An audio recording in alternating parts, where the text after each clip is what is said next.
Wayne Doorband here for the bi-weekly NTP CEED webinar huddle that we hold here at our Northern Colorado headquarters in Loveland, Colorado, both live here at our site and also going out over the web to those of you that are watching.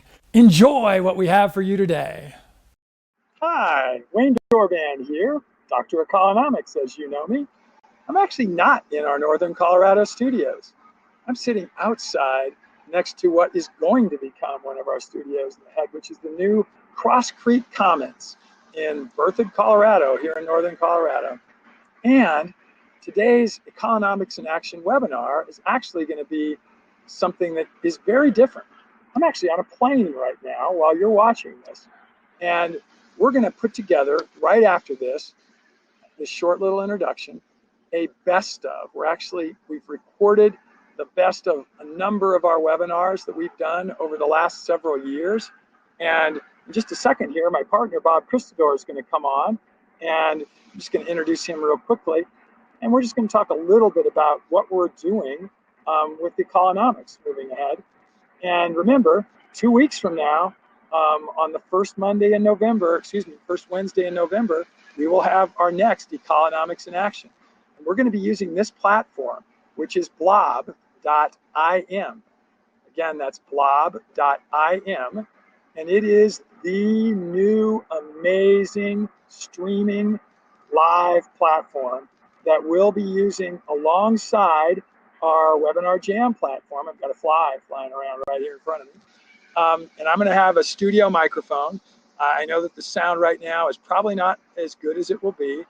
And we'll be a lot more in the same way that we are professional as we do our Economics in Action. We're going to use this for a number of these kinds of events. We're going to do them on financial matters. We're going to do them on aquaponics. We're going to do them on an amazing situation that's going on up in Canada now. It's called the Renaissance Pathfinders. And you're going to be amazed at what those are like. We're going to do it on sustainable agriculture, restoration agriculture, any number of others that are in that type of a form. And again, I'm just excited about this. You're going to see about 50 minutes here or 45 minutes of just the best ofs. So you'll see when I interviewed people like Justin Lichter, who is one of the top ultra walkers in the world, and as well as an amazing environmental scientist, and also involved in the real estate development world. You're going to see a number of other speakers like Glenn Myers talking about, if you remember, we talked about green roads, solar roadways. You're going to see things from Andrea Herman talking about hemp, a whole variety of things. There'll be little segments from each of our many webinars. As we've done over 50. And I think what I'm going to do is I'm going to stop at this point. We've got Bob coming on, I think, in just a couple minutes. And here he comes now. I'm going to add him on. And I want to introduce you to Bob, who's coming on to our blog now. Here he is. Here's my Bob Christador. And Bob, how's my audio now? Again, I'm still without a microphone, so it might not be. It's good. Yeah, I think you'll be fine, and I love the background. All right, and that's a roadway that you're hearing behind us, and it looks like we've actually got a little rainstorm coming. So, Bob, I just introduced you a little bit. Again, Bob is my partner. We're going to be doing a number of these blobs in a variety of different areas. I didn't mention one of them that's going to be very cool. We are working with a company called Alternative Health Concepts. Bob, tell them a little bit about what they're doing and why, as we start to talk about the immune system, what people might want to listen to there. Well, you're talking to the person who's probably one of the biggest advocates for a supplement, and it's a supplement that it has good connotations to it. Essentially, for people who are aging, there's a part of your body that stops working efficiently, and it's the one that directs your immune system. And this supplement is aimed at stimulating that system so it operates at a higher level. And if your immune system is working, that means your ability to become ill and your disease will be somewhat, if not completely, suppressed. So we're pretty excited about this. We think it's a game changer and look forward to showing you more about it as time goes on. And we'll be doing interviews with its founder, Dr. Herbert Warren, a guy named Rick Beersley, who is also involved in the process, Mike Warren, who's the president of that company. We'll bring on other experts, doctors, nutritionists who want to talk about their thoughts about nutrition and other things related to the immune system. And then we'll allow you to come on too. That's what's cool about this blog platform is you can come on. We'll actually let you ask us questions. We'll actually look for some experts that might be in the audience that have some things to talk about. So again, 2 weeks from tomorrow, today really, because remember we're doing this, we're recording it a day ahead of time. 2 weeks from today, we'll do our first blog where we'll actually going to be doing it live as well as with our Webinar Jam platform. And again, right after this, as soon as Bob and I are done here in just a second, we're going to move on to where you can watch highlights from a number of our Economics in Actions webinars. One of them in which I interviewed Bob. So it may be that you'll even see Bob tomorrow as we're doing it. So Bob, I'm going to sign off now. Why don't you say goodbye to our audience here, and I'll see you all live next week. And while you're watching tomorrow live, I'll be on an airplane. So this is my first blab. Thanks for letting me share myself with you. Look forward to more in the future. Hopefully we can see a little bit. There we go. So this is in the town of Bathurst. It's a little cloudy here this morning, but it's Thursday morning, and I always like to say to everybody in the US that for you guys, the world is not going to end today because we're already in tomorrow. Let's say you woke up tomorrow and you found you were on another planet that was just like Earth. All of your daily needs were cared for. You figured that out. But you realize all you have is your laptop and $500. What would you be doing over the next 7 days? One of the things that I guess I'm going to get to take with me is my knowledge and experience. And as somebody who really enjoys teaching, if there's I'm assuming there's some other people there that want to learn. Absolutely, it's just like Earth, but it's not where you've been. So I'm just going to get teaching. So I'll use that $500 maybe to create a website and get some promotion out there, and we'll put a stockmanship school on, and I'll teach some people some stock schools, and until I got enough money, and then I'll to get a ticket to Bozeman, and I'll move to Bozeman, and I'll base myself there. So I'll be able to teach from there and fish on my days off, and that'll be called heaven. A computer, $500, and all my needs are taken care of. You know what? I would start a business on the planet with the $500, and I would focus on beaming resources and ideas and energy to all human beings on the planet Earth so that we could elevate the planet Earth beyond where it is now. So that people were conserving energy, people were with a sense of presencing and honoring and a holistic approach. That's what I would do. I know it's probably not what most people would do, but, I am like, my life purpose is not only to help others, but really to play, and to play in the world and whatever that looks like. So I would be out there just playing in that world. Being in nature, exploring, seeing what's going on, following the serendipitous quality of things. I really wouldn't have much of an agenda other than to really see if I could explore and discover the little bit of magic that is in that world, because I know that definitely there's magic in this world, and it's often just slightly under the surface, and when I let go of my agendas, that's where I find it, And so that's what I would do, aimless wandering. Try to find ways to travel and to check out this new place. Okay. Yeah, whether it was researching or buying fare to get, but my whole thing would I want to see where I'm at. And I would like to check it out. So you'd figure out how to get out and around and see what's around you. Yep, definitely. I think that's a fascinating question. the knee-jerk answer is, I guess I'm so steeped in the work that I'm doing that I'd probably be doing exactly what I'm doing right now. But I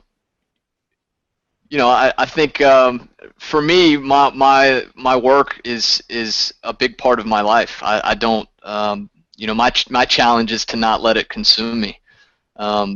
So I'm happy to answer that I would be doing things in the context of what I'm doing now. But I think if you really take that question from a different angle, and you had the ability to go do what you wanted, I think very specifically it would be to travel with my family and really carry the message forward of what it is that we're doing and trying to change the way food is grown for the better. So I have a very, it's funny, I'm sitting here thinking to myself, all of the rules and regulations of the question that you asked me, is it the world is exactly the same way and I have $500? A part of me says, well, that I wouldn't stand a chance. So, maybe there's 3 different answers there for you. I'm not sure how that qualifies, but there you go. When you were 15 years old and it was a Saturday, you didn't have to be in school, or whatever the day of the week you had off was. I know you both went to boarding school, and maybe that was 6 days a week or something, but you didn't have to be in school. You could be doing whatever you wanted to be doing.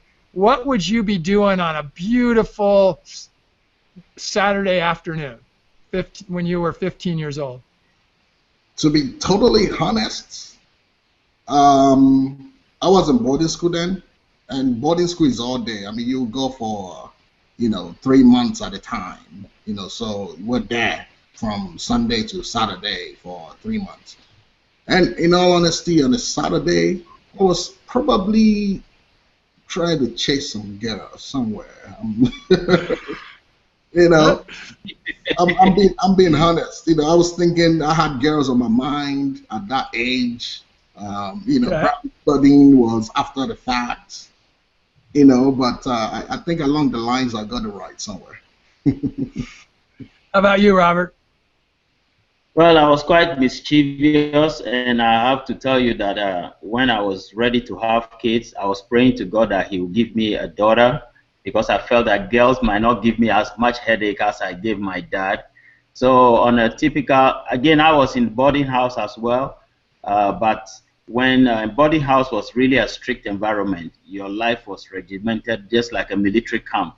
But if we went home, we would once a while, I love soccer a lot, and I'm sure you all know Ghana is one of the big soccer nations. So I love soccer, we play soccer, but we always had to run away because the parents were scared about us getting hurt and getting bit by snake. And also would run away and, jump into some nearby river, have fun. And on one of those escapades, one of our colleagues actually got drowned. And we couldn't come home because we knew what was waiting for us. But the parents, that was actually a day that my dad was actually very compassionate. He was actually, said, I feel bad for you guys, but never do this again. And next time, just tell us where you are. And, that was it, really. Wow. Oh, I'd probably be swimming in the canal, the Reidenball Canal. And, I lived in the North End, and we were 3 blocks from Camel's Back. And, the canals were not covered in those days.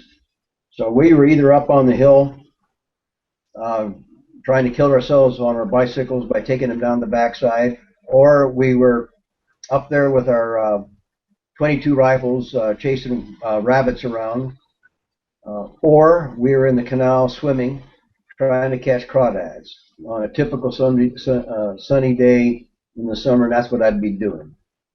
I'd guarantee it. So that's how I grew up in the North End. That's an easy one for me. I'd be with my brothers all riding our motorcycles out in the desert. Dr. Warren. If I was 15 doing this, I'd be playing football somewhere. Okay. Rick. I'd be down at the beach.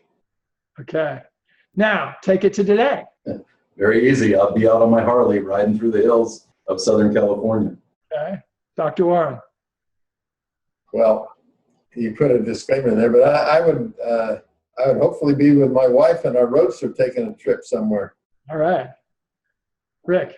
I'd see if I could get the family to go down to the beach. Okay. Well, that was right in the midst of my, challenging years. So I'd probably be waking up late, and then, I had this weird kind of thing. I would go out and I'd hang out with friends and I'd party and I'd have all this fun, but I was like a super, into school and always like super obsessed at getting straight A's and, being really good at school. So although I was having kind of this parallel, experience of like the good girl and the bad girl all at once, So that was probably, on a Saturday afternoon, I'd probably be waking up late and then, going out to hang out with friends at parks or, just around Boulder and enjoy the nature here. We did that a lot. We'd go up in the mountains, we'd take drives, and eventually we'd come to some sort of trouble or something outrageous like streaking on the hill or, doing things that you could get in a lot of trouble for if you were caught. And, but they were always kind of harmless to others, but more kind of prank oriented and, fun in that way. Well, you weren't supposed to leave the school grounds, but I was sneaking out the back and over the back fence with probably a couple of mates, and we were off down the river, and I guess either we were either fishing or exploring or adventuring, and I think that's something, Wayne, that stuck with me all my life. I am a bit of an adventurer. I was always the kid on the school excursion that everyone said got lost, but I wasn't lost. They just lost me. I'd gone where I wanted to go. I didn't follow the group. I've never been somebody to follow the crowd. So if everybody was going to watch the football, I was going down the river to go fishing, and that's just how I've been. What's a book that you've read recently because I know you like to read, that's influencing you today? The other one that I finished recently, it was probably one of the best books I've ever read, was A Sorrow in My Heart, and that's a book about Tecumseh, the famous Indian warrior in the late 1700s in the United States. Probably one of the most exciting men that I've ever read about, by far. So it's called A Sorrow in My Heart. I don't remember the author's name, but that would certainly rank as one of the better books I've ever read. Yeah, I always go back to some of my favorites. I've been reading a lot of different books, and especially books about women, women who have had immense impact in the world, because we haven't seen much of that coming out. It's like you get so many stories and so much information about all these great men in the world, Gandhi or Martin Luther King, or like just these amazing people. And I think the women's voice has been, hidden a little bit from our view. And so I do read a lot of books that kind of highlight, from lots of different traditions, powerful women. But when you ask about a specific book, the one that always comes to mind is The Giving Tree, because it's one of those classic books. It's a children's book, but it holds the essence of what I think I've been talking about most of the day, is really how to create this kind of compassion. And there's a really poignant message in it. So yeah, The Giving Tree. Read it to your kids. I thought about this question, and I don't know whether am I on the screen, because I can only see the PowerPoint on my screen. Yes, you are. Yep, you are. Yep. But the book, Who Moved My Cheese? And, cool. And we're seeing it really well, so it's good. And so that was that little book. I chose that one because behind me you can see there's a bookcase full of books, and but I chose that one because it's the only personal development book my dad read, and he read it and he said everybody should read that. But I think this little book, it's so easy to read, and it's got some simple principles. It really is. Amazing way to deal with change, and it's just about these two little mice that when they two mice, they start planning for new cheese because the old cheese is going to run out, and they move on. They're looking for change. They're looking for adaptation, and that's me. And the other two mice, they just sit there waiting and hoping the cheese will come, and they die. And so that's a favourite book. A book that I love to give to lots of young people and old these days. I give it to anybody. And Dr. Zeus. Okay. Oh, the places you will go. Oh, the places you will go. So it's quirky, but you know, I think we take life too seriously, and so that's why I picked those two books out. I'm a very literal reader. My wife is pushing me more towards the fiction, but I've been reading this book. It's the actually got it right here. It's the Fourth Phase of Water by Dr. Gerald Pollack. He's a professor at the University of Washington, and he's championing the concept of what he calls easy water, and it's an acronym for exclusion zone. And it really is part of the answer to the anomalies that we experience with water, like ice floating on top of water, or surface tension, and hydrogen bonding allowing bugs to float across the surface of a lake. So we're all well aware of those, but there's really a lack of an adequate explanation. And Dr. Pollack has waded into that environment with some extremely analytical data that really illustrates this in a direct way. And he's asking the broader conversation of, again, it's kind of one of those concepts where the further we look, the less we know. We really don't know what water is. We've got a physical structure for it in a textbook, but we've never seen a water molecule. So this idea that water organizes itself towards a charged surface, and it creates this exclusion zone, the easy water, that is a bit between, it's like a colloid, it's between a solid and a liquid. So it has a structure, but it's still fluid. And it starts to explain a lot of the benefits of easy water is what happens inside of a cell that facilitates the metabolic processes of how water is used. So water for me is we could probably have a whole nother program on water, but it's a primary nutrient. And unfortunately, we tend to think of it passively and as just something to dissolve things in or to hydrate our bodies.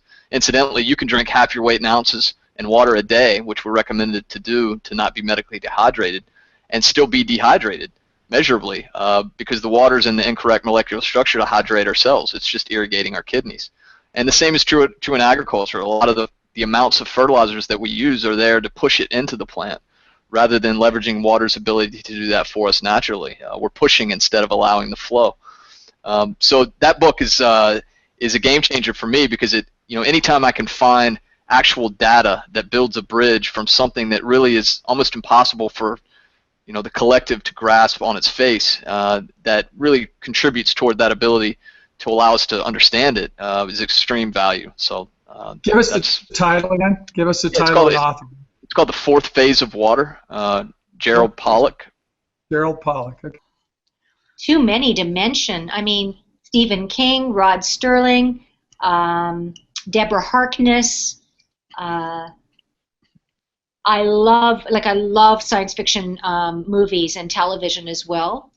There's a new series that's only viewable on Netflix right now called Sense8. So the word Sense8, and it's actually created by the Wachowskis who did the Matrix series. I love that stuff because I love anything that pop culture brings to the front that shows that we're all interconnected, and that any superhero story, anything that people would perceive as futuristic or not real, I see that there's always a learning and there's always an applicability to life that we can take from those books and those shows. Yeah. And there's always the what if. Exactly. Well, look at some of the things that were in Star Trek. The transmitter looks very much like the first flip phone, right? Yeah. From years. Yeah. Yeah. Beat me up, Scotty. That was our first flip phone. Yeah. Right. I know that I'd ask you in advance if there was a quote that you can remember that's on your heart that just means a lot to you, and I think you gave us one. So what is that quote, and who does it come from, and why is it significant to you? Well, I don't want to butcher it. I think I put it in an email to you guys, but it basically comes from this guy named Garchen Rinpoche, who, this guy is amazing. He spent, in Tibet, he was part of the traditional Tibetan culture. He's probably in his 80s now. And he spent his, when the Chinese came in, they threw him in prison. And he spent, his main adult life in prison, in this Chinese prison. And he continued to really work on learning compassion, which is kind of the core values of that that culture in the Tibetan culture, is learning compassion and then learning how to overcome suffering.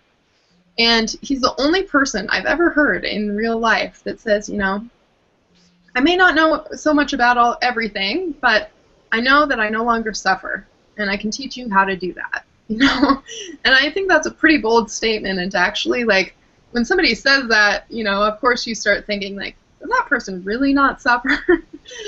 But he has that quality. You look at him and you really understand and believe that that is true. And he says, the only cause of happiness is love and compassion, and the only cause of suffering is self-grasping. And what that means is, basically when our mind is constantly consumed with attaching to thinking about ourselves and, who's pissing us off, why the traffic is holding us up, what we need next, how we're gonna survive, how we're gonna take care of ourselves, like these really intense kind of obsessive things that we constantly think about, how we're gonna finally get to be happy. Once that kind of line of thinking is replaced then by, like, oh, may this action, whatever I'm doing, may this drink that I'm drinking benefit all beings, whatever that means, so that every thought that you have or every action you take actually becomes in alignment for the benefit of all beings. I mean, it's a pretty radical and amazing way to think, and if you can actually align your life like that, that's where happiness and love come from, is, is there. I think there's two of them. One of them is from Steiner. He was asked, someone observed that he was spending a lot of time instilling spiritual truths and concepts, and people, weren't really gravitating towards it. And he was asked, well, why is that? That must be frustrating. Well, why are people not taking you up on these concepts? And he said that it was a matter of nutrition. And he said, slightly paraphrased, but he said, basically, that food plants no longer contain the forces people need to carry their will into action. And that's in the foreword of the agriculture course. And it still gives me the chills when I say it, because I think that was the quote that really started it all for me in terms of the current context. It was food, the forces that come from our food no longer allow us to carry our will into action. I mean, that's such a profound statement, and for me, it really addresses everything that we can look around and see that's wrong in the world and nobody's changing. So that would be one, and I think the other one would be a Bucky Fuller quote. Buckminster Fuller, he said something to the extent of, you can't defeat systems by engaging them directly. You have to develop new ones that undermine the significance of the old. I think maybe you put it up on the screen there, so I may have butchered the quote, but the point is very valid. You can complain about the system that we're involved in all day, and if you try to fight that system, you carry the burden of proof, and that's really a lot of why some of the most progressive concepts in modern health and agriculture get stifled, is that the individual or the group of people that has come to these realizations then needs to talk the rest of the world into them. And that's a real tall task. So I think that quote has merit. I think if you can work on creating a system that provides value, people gravitate to it. Period. And then it's the responsibility of the rest of the world to catch up to it. So that I kind of carry those two kernels with me in almost everything that I do. The next thing we're going to do today, before we have Dr. Kunzler on, is had some requests to show just a little bit about what we've done out here at the ranch, and I think they're queuing up a video now. Actually, we have 3 little short videos we'll show you, just kind of stuff that's been going on here at the ranch. Why don't we go ahead and play those right now?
is so dense. That's his biggest, but look at these micro bundles. You will not see anybody else. He's beige, I mean, but he looks white. But look at that. That's very unusual. You do not see that. Well, that's what it looks like there. Okay, that's the good spot, all right? Now, it's just the same right here. And it's just the same. They really hate the rear. Back here. It's actually better. This is his best. I think this is where he's the best. Back here, actually.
I'll hold the door. I want you guys to step in and you can be looking around a little bit. And you're going to see a subtle difference between these two generations. This is the second generation.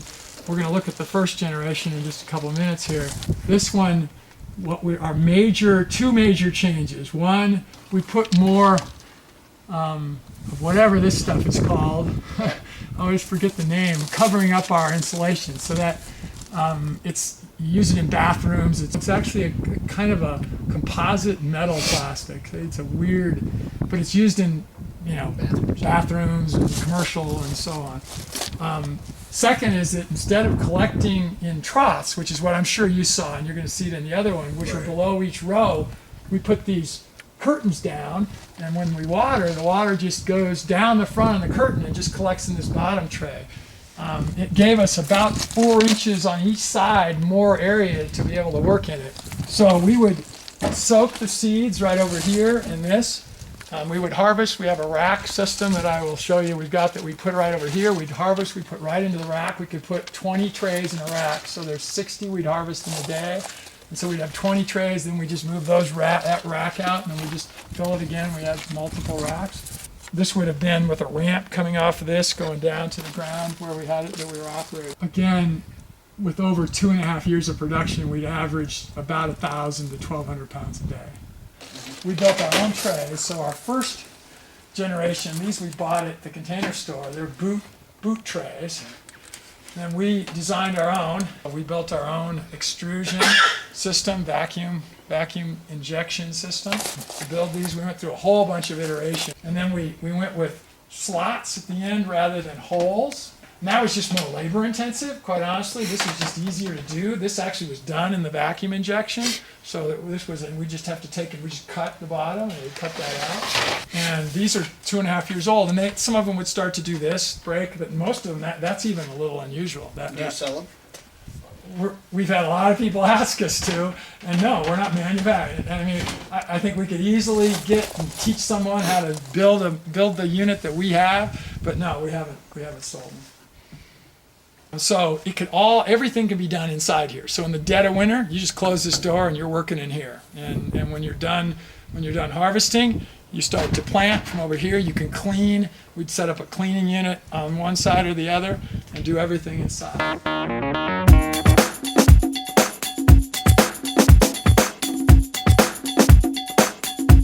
This is our first generation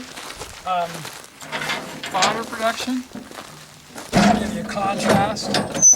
What kind of seed? What do you use? We've used everything. I mean, sunflower, alfalfa, barley, wheat, oats. We settled on barley and wheat, and we really didn't find a whole lot of nutritional difference or animal consumption difference between barley and wheat, so we would hedge and whatever we could get the cheapest, because we bought 10 tons at a time typically. This one you can quickly see just what's different about it. First, we didn't put that board on the outside, which, by the way, adds a ton in terms of its insulative value. And then it's got this system instead. Otherwise, they're identical. We have the humidifier in the front of this one, where we found it was better to be back in the back. We have fans that blow the air this way in both of them. This one we're actually going to totally abandon. We're going to take all of this out, and we're going to turn this into another aquaponic production kind of a system. The units will be stacked, and they're 4 feet each. So they need to be off the floor a little because of the trays. So they'll almost go to the ceiling in here. But you're going to see how much taller. Kind of remember that one. You're going to see how much taller this one is. This one doesn't have, so we can go in through one door. Feel how much taller they are? You can just feel the difference being in it. And so those rotating gardens will be on top of each other, with one of them being almost to the ceiling. They're 4 feet wide, so they'll go out probably to about where my arms are here, and there'll be a walkway over on this side or whichever side. And then there'll be the same air conditioning type of equipment. Not what's in those that the company that's helping us in Michigan has got a more commercial grade. It'll be in the back, just like they are in the microgreens units. All the air conditioning, and then we'll have airflow fans through this way, coming out through, and then we'll have doors. These are going to be refrigerated containers that we're using for that. So they have insulation on them that is about this thick, and they look like they're hospital grade inside, totally white, just look gorgeous inside. My name is Janine, and I'm covering for Wayne today, and we're here in our Berthoud, Colorado office. And we have Ben Becker in, and he's going to be our new Market Farm partner. Hi, everybody. So Ben, why don't you tell us a little bit about yourself and your experience? Okay. So I met Wayne and Janine and Deb and the wonderful staff at Mountain Sky recently. And last year I was in Denver with Denver Urban Gardens, and before that I was with Hope Farms in Fort Collins. And this year I will be starting Raisin Roots Farm at Mountain Sky Ranch. And we're very excited to be partnering together, and it's going to be a local scale veggies 4-acre plot, and we'll sell vegetables up and down the Front Range, Colorado. All right, awesome. Hi, Wayne Dorban, live from Northern Colorado. And as you can see, we have a little different situation here today. I've got my guest with me live. We've got Sarah Meyer with us, and Sarah is my partner, actually. This is going to be fun. So now let's fast forward till today. So, and meaning, give us this series of events that happened, because we were starting from nothing. You had passion, you had an idea, we had land, we had possibly some equipment and supplies, and you're actually going to look at various pieces of those as we look through here. And this is one thing that we had, which was a dog transport unit for greyhounds, actually.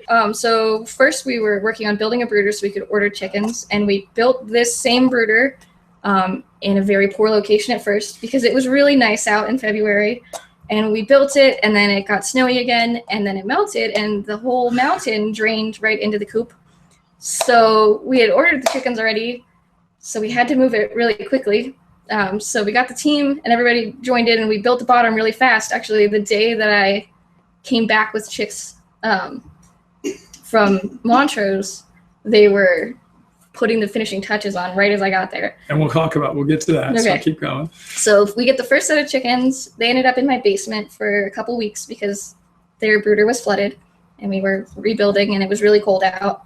And then, so the brown leghorns arrived. So there's 200 of them. They lived in my basement. Let's see, there's those guys right there.